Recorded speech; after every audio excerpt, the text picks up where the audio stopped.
So hello my dear friends, welcome back to my channel let's speak English. અને આજનો topic છે આપણો કે હેવ બીન, હેઝ બીન અને હેડ બીન. તમે વારંવાર સાંભળો છો કે હું 3 કલાકથી કામ કરી રહ્યો છું. તો એવું કામ કે જે તમે થોડા સમયથી સતત એટલે કે કન્ટિન્યુ કરી રહ્યા છો, તો એવા વાક્યને કેવી રીતે બોલવું. ઓકે, જેમ કે અહીંયા મેં 3 સ્ટ્રક્ચર આપેલા છે કે હેવ બીન અને વી ફોર એટલે કે વર્બ નું ing ફોર્મ. ઓકે, પછી છે હેવ બીન અને adjective. Have been A passive sentence ની અંદર 3 સ્ટ્રક્ચર છે જે ઇમ્પોર્ટન્ટ છે તમારા માટે. તમે લગભગ એક સેન્ટેન્સ એક સ્ટ્રક્ચર ને ભણ્યા હશો કે કોઈ પણ કામ હું 3 કલાકથી કરી રહ્યો છું, તો એની જોડે સિન્સ અને ફોર નો ઉપયોગ શીખ્યા હશો. પણ આ બે બહુ ઇમ્પોર્ટન્ટ છે, તો વિડીયોને એન્ડ સુધી તમે જોતા રહેજો. તો ફ્રેન્ડ્સ, આનું એક એક્ઝામ્પલ લઈએ કે કોઈ કામ તમે કન્ટિન્યુ કરી રહ્યા છો. વર્બ એટલે કે ક્રિયાપદ, કંઈક ક્રિયા. જેમ કે હું કે એક્ઝામ્પલ લઉં કે હું 3 કલાકથી બોલી રહ્યો છું. એક વાક્ય એવું છે કે હું બોલી રહ્યો છું અને હું 3 કલાકથી બોલી રહ્યો છું, એવું સેન્ટેન્સ છે. ઓકે, તો તમે અહીંયા ધ્યાન આપો કે 3 કલાકથી કંઈક પાસ્ટમાં કંઈક કામ ચાલુ થયું છે અને હજુ ચાલુ જ છે. ઓકે, તો એવા વાક્યની સાથે તમારે હેવ બીન કાં તો હેઝ બીન નો ઉપયોગ કરવાનો છે. હેવ અને હેઝ ની અંદર કન્ફ્યુઝન નહીં હોય, આઈ હોપ. બરોબર, તો આઈ પછી શું આવે? Have been. બરોબર, આઈ હેવ બીન બોલી રહ્યો છું, હું બોલી રહ્યો છું, તો I have been speaking. I have been speaking. Okay, આટલું ધ્યાન આપજો કે આઈ હેવ બીન સ્પીકિંગ, હું બોલી રહ્યો છું. કેટલા ટાઈમથી? તો કે 3 કલાકથી. તો આ શું છે? ડ્યુરેશન ઓફ ટાઈમ છે. બરોબર, એ કોઈ પોઈન્ટ ઓફ ટાઈમ નથી. તો તમારે શું કરવાનું? ફોર નો ઉપયોગ કરવાનો. For 3 hours. શું આવે? 3 અવર્સ. હું 3 કલાકથી બોલી રહ્યો છું. તમે 3 કલાકથી પ્રેક્ટિસ કરી રહ્યા છો, તો you have been practicing for 3 hours. શું આવે? You have been practicing for 3 hours. તો સિન્સ અને ફોર ને ફરીથી રિવિઝન કરીએ કે જ્યારે પણ ફોર નો ઉપયોગ એટલે કે અચોક્કસ સમય છે. કેવો? અચોક્કસ સમય, કે તમે ક્યારે ચાલુ કર્યું એનું ક્લિયરન્સ નથી. જેમ કે 3 કલાકથી, પણ કેટલા વાગે? તમે 6 વાગે ચાલુ કર્યું અને પછી 3 કલાક, કે 4 વાગે ચાલુ કર્યું અને પછી 3 કલાક, એવું ક્લિયરન્સ નથી. તો તમારે ફોર નો ઉપયોગ કરવાનો. ઓકે, અને જો પોઈન્ટ ઓફ ટાઈમ છે તો સિન્સ નો ઉપયોગ કરવાનો. જેમ કે એક્ઝામ્પલ લઈએ કે પ્રેક્ટિસ કરી રહ્યા છીએ, તો ધ્યાન આપજો. Clock, we have been practising since 2 o'clock. શું થયું? 2 વાગ્યાથી પોઈન્ટ ઓફ ટાઈમ છે કે ઘડિયાળના કેટલા વાગે?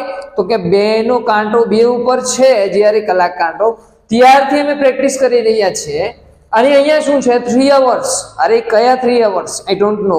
ત્યારે સિન્સ અને ફોર નો કરો. હું 4 કલાકથી બોલી રહ્યો છું, તો I have been speaking for 4 hours.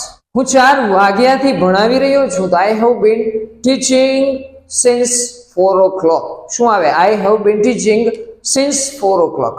તમે 3 વાગ્યાથી ભણી રહ્યા છો, you have been studying since 3 o'clock. તો જ્યારે પણ પોઈન્ટ ઓફ ટાઈમ છે અને જો કંઈક કામ ભૂતકાળમાં ચાલુ થયું, હજુ ચાલુ છે, તો હેવ બીન હેઝ બીન નો ઉપયોગ. અન્ડરસ્ટુડ?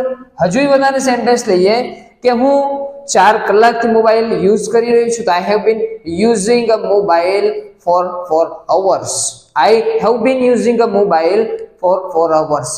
તેઓ 10 કલાકથી રમી રહ્યા છે, તો they have been playing for 10 hours. તો જ્યારે પણ કર્તા તરીકે થર્ડ પર્સન સિંગ્યુલર છે, તો તમારે હેઝ બીન નો ઉપયોગ કરવાનો. ઓકે, જો ભૂતકાળની વાત કરો છો તમે કે હેડ બીન. શું આવે? હેડ બીન. આ 3 સેમ છે, ખાલી અહીંયા શું છે કે બોલી રહ્યો છું અને શું આવે? બોલી રહ્યો હતો. જો પાસ્ટની વાત કરે છે કે કંઈક કામ પાસ્ટમાં ચાલુ થયું હતું અને પાસ્ટમાં જ પૂરું થઈ ગયું હતું, ત્યારે તમારે હેડ બીન નો ઉપયોગ કરવાનો કે હું 3 કલાકથી બોલી રહ્યો હતો. ક્યારે? ભૂતકાળની અંદર. તો શું આવે? હેડ બીન. I had been speaking for 3 hours. Understood? કે કઈ ચેન્જીસ નથી. have been, has been અને had been સેમ છે. કઈ કામ જો વર્તમાનમાં છે તો have been, has been અને પાસ્ટમાં છે તો had been. Understood? Second case છે કે have been પ્લસ એડજેક્ટિવ. હું એમ બોલું કે હું ઉદાસ છું. હું ઉદાસ છું. આ જે એડજેક્ટિવ છે એ તમને હું સેપરેટ વિડીયોમાં ભણાવીશ. ઓકે. તો અહીંયા તમે ધ્યાન આપો કે આઈ એમ સેડ, હું ઉદાસ છું. પણ હું કોઈક દિવસ એમ કહું કે હું સવારથી ઉદાસ છું. તો સવારથી પાસ્ટમાં ચાલુ થયું હતું, અત્યારે બપોર છે પણ તમારું કામ શું છે? સેડ થવાનું, સેડ રહેવાનું ચાલુ છે. આઈ હેવ બીન સેડ શું આવે? આઈ હેવ બીન સેડ આવે. એન્ડ ક્યારથી તમે ઉદાસ છો? તો તમારે જે લખવું હોય લખાય. જેમ કે સિન્સ મોર્નિંગ શું આવે? Since morning. હું સવારથી ઉદાસ છું.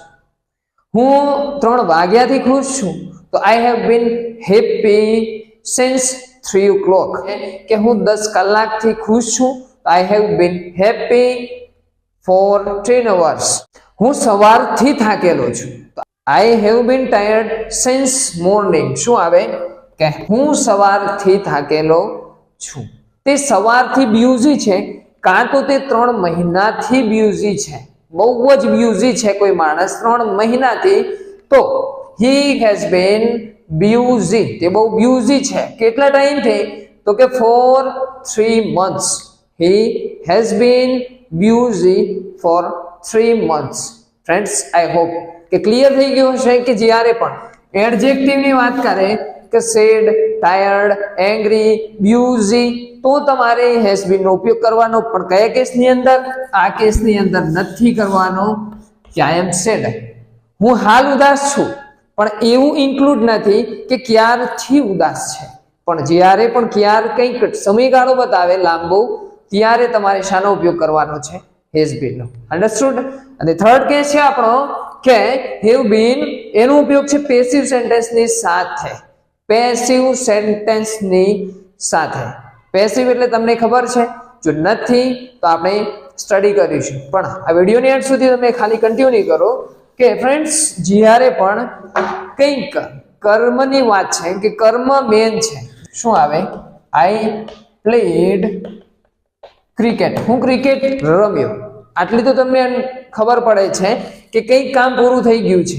પણ અહીંયા હું પોતે છું, મેન માણસમાં હું છું કે આઈ પ્લેડ ક્રિકેટ, હું ક્રિકેટ રમ્યો. પણ હું એમ બોલું કે ક્રિકેટ રમાઈ ગઈ છે, તો પછી ત્યારે હેઝ બીન નો. આને પેસિવ સેન્ટેન્સ કહેવાય. કે હું એમ બોલું કે ક્રિકેટ રમાઈ ગઈ છે. હવે કોણ રમ્યું છે એવું ઇન્ક્લુડ છે અંદર? નથી. હું અહીંયા રમ્યો છું, પણ અહીંયા કોઈ છે કે ક્રિકેટ રમાઈ ગઈ છે? કાચને તોડી નાખવામાં આવ્યો છે, ગીતને ગાવામાં આવ્યું છે, પણ કોણ બોલે છે, કોણ ગાય છે એનું ક્લિયરન્સ નથી. તો એવા સેન્ટેન્સને પેસિવ કહેવામાં આવે છે. તો ક્રિકેટ રમાઈ ગઈ છે, કંઈક કામ પૂરું થઈ ગયું છે, ત્યારે તમારે હેઝ બીન નો ઉપયોગ કરવાનો. Cricket has been played, cricket રમાઈ ગઈ છે. કાચ તોડવામાં આવ્યો છે, તો ગ્લાસ હેઝ બીન બ્રોકન. શું આવે? Glass has been broken. કામ પૂરું થઈ ગયું છે, તો the work has been completed. કામ પૂરું થઈ ગયું છે. પાણી પીવાઈ ગયું છે, તો water has been drunk. water has been drunk. So friends, I hope તમને ક્લિયર થઈ ગયું હશે. ફર્સ્ટ કેસ કયો છે કે જેની અંદર કઈ કામ લાંબા સમયથી ચાલુ છે. અંડરસ્ટુડ? કે હું 3 કલાકથી રમી રહ્યો છું, હું 5 કલાકથી રમી રહ્યો છું. એમાં સિન્સ અને ફોર નો કોન્સેપ્ટ આવે છે. ઓકે. સેકન્ડ જુઓ તમે કે હેવ બીન અને એડજેક્ટિવ છે. તો જેમ કે હું ઉદાસ છું, તો I have been sad since morning, હું સવારથી ઉદાસ છું. અને થર્ડ કેસ કયો છે કે પેસિવ સેન્ટેન્સ છે કે જેની અંદર કર્મ જે છે, કોઈ વસ્તુ છે એ પોતે તાકાતવર છે. જેમ કે ક્રિકેટ રમાઈ ગઈ છે, ક્રિકેટ હેઝ બીન પ્લેડ. મકાન બની ગયું છે, તો the house has been made.